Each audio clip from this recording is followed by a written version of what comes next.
حدیثی را در طلیعه گفتار و عراید امشب خوندم از پیغمبر اکرم. پیغمبر می‌فرماید یه عصر و زمانی میاد به همین زودیا بر مردم که صاحب نمیماند در اون دوره برای هیچ صاحب دینی دینش مگر این که فرار کند از بالای قله کوهی به بالای قله کوه دیگر.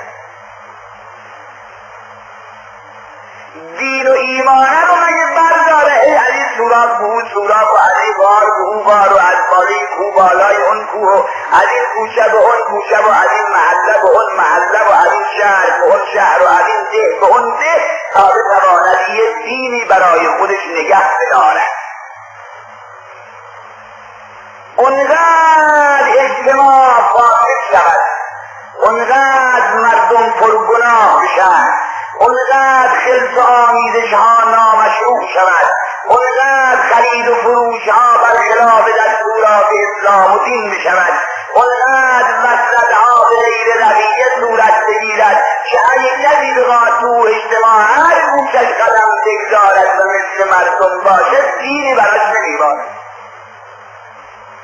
راست میگه، راست میگه.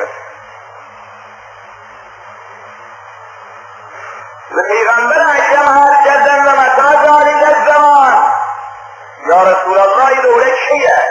حضرت فرمود اذا لم ینل المعیشه الا بمعاصی الله. وقتی مردم به زندگیاشون نائل نشند و نون نتونن پیدا کنن مگر از راه گناه.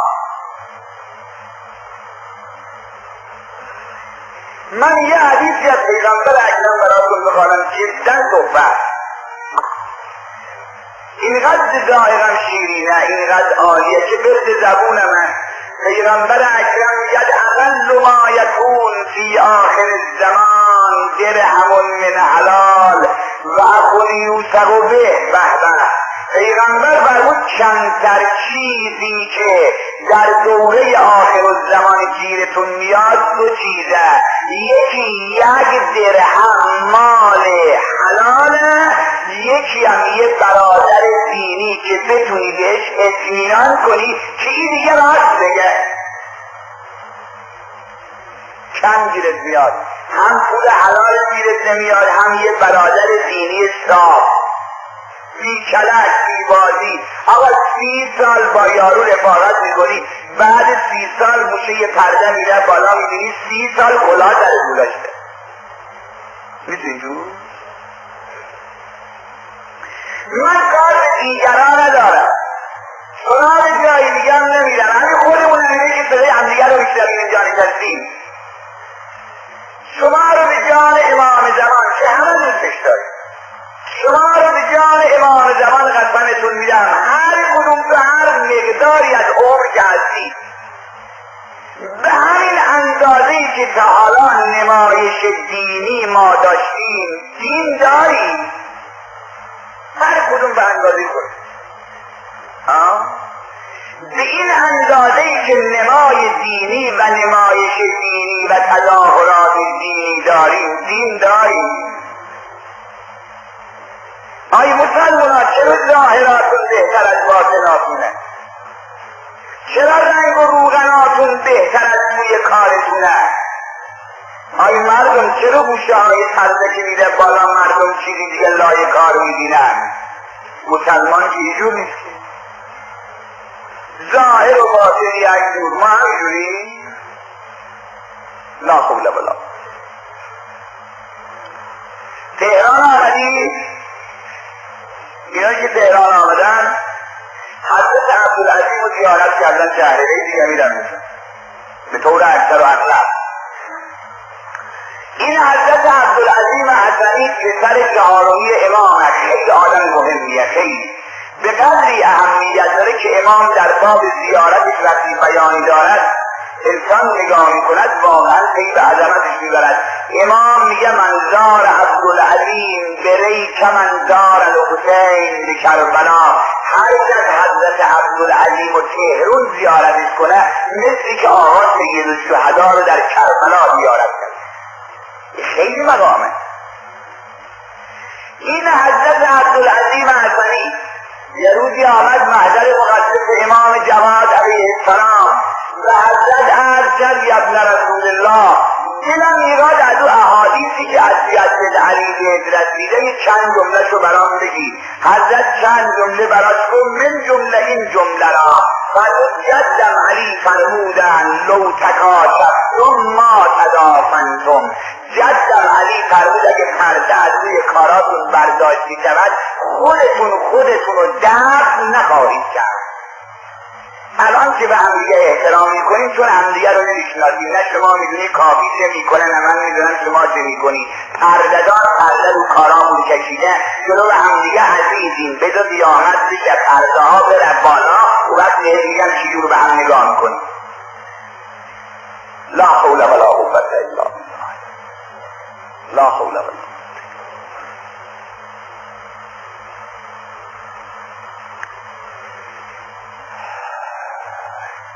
اذا لم ينل المعيش الا بمعاصي الله فان ذلك علت بالوجوبه. پیغمبر فرمود در همچه دوره جایزه از زن نگیرید. ادب بکن. چرا؟ قالوا امرتنا بالتدریج.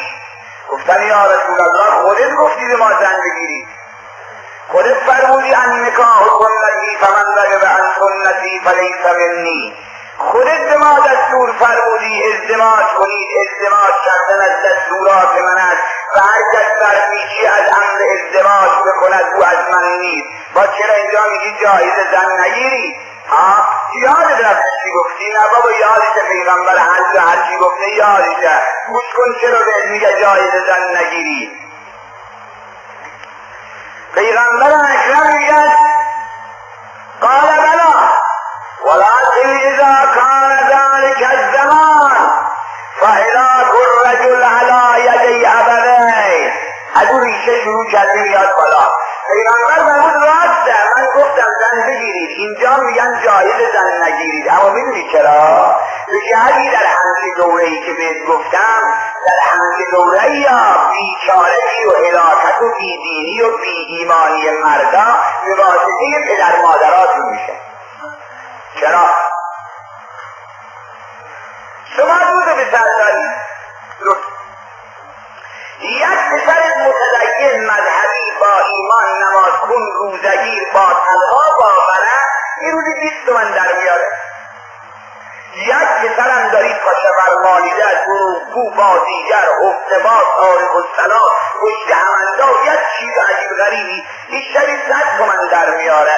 شما یه بابای مسجدی و هیئتی و متدین و مقدس هستی، تو رو خدا کدوم میگری بچه ها رو بیشتر میخوایی؟ 20 رو بیشتر میخوایی یا 100 رو؟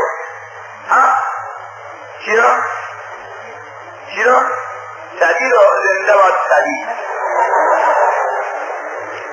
مرگ بر 20. بله؟ زنده باد 100.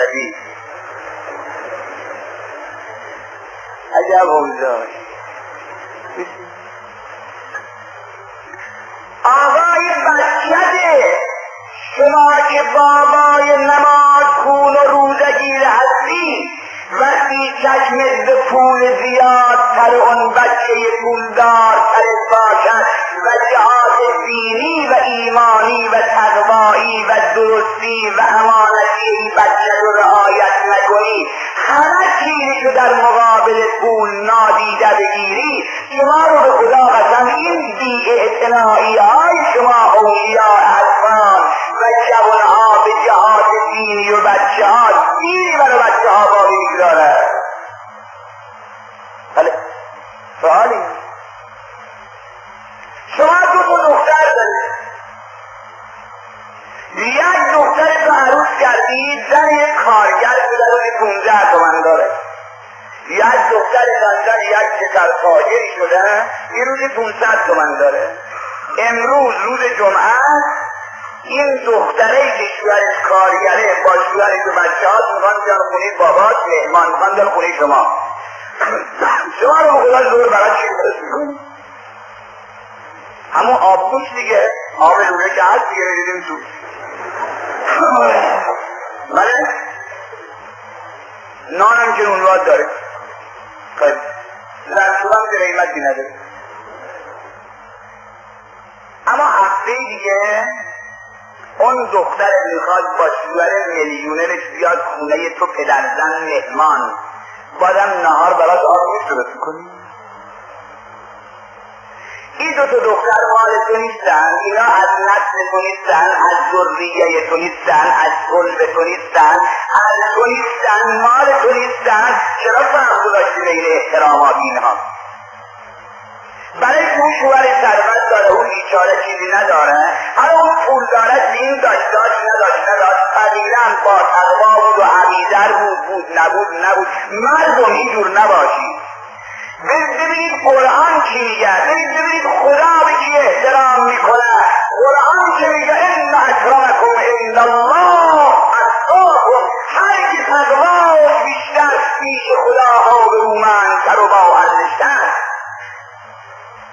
آی بندگان خدا، این کار را از خدا یاد بگیرید. آی مطیع های خدا، این کار را از خدا یاد بگیرید. شما را به خدا برای دین کسی به کسی احترام میکنید. همه رفتیم دنبال ثروت، مکنت، دارایی، تمول، اسکناس. اینجوریه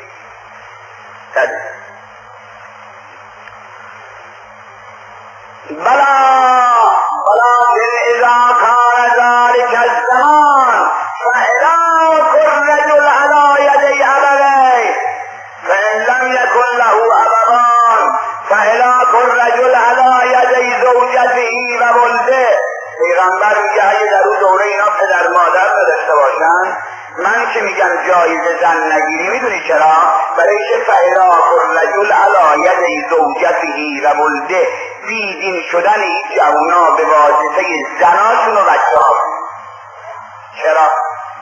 برای که از اولی که رفت زن بگیرد داغ بودن، هر جا شده مطلب کرده، مطالعه نکرده، با دقت و حوصله انتخاب نکرده، خانواده دینی سراغش نرفته. هر که دختر داشته و هر که دختر بهش داده و هر دختری خوشگل‌تر بوده همون خوب بوده، الان روش گیر کرده. نفسی به ورزی دختره تا حالا اشراد در خیابان می آمده سر و سینه رو به جوانای دیگه هم نشان بده یا نه؟ نرفتی تحقیق کنید ببینی این دختر آشنایی قبلی هم با یه جوان نامحرم داشته یا نه؟ نرفتی دقت بکنی ببینی این دختر روی کدام دامن و روی کدام شانه پرورش یافته؟ نرفتی دقیقا مطالعه کنی ببینی این میوه مال کدام درخته؟ بابا چه بوده و مادرش کدام؟ مطالعه نشده روی اینا ابدا. یک دختر بی بند و بار بی افت گول روزای اولش خورده.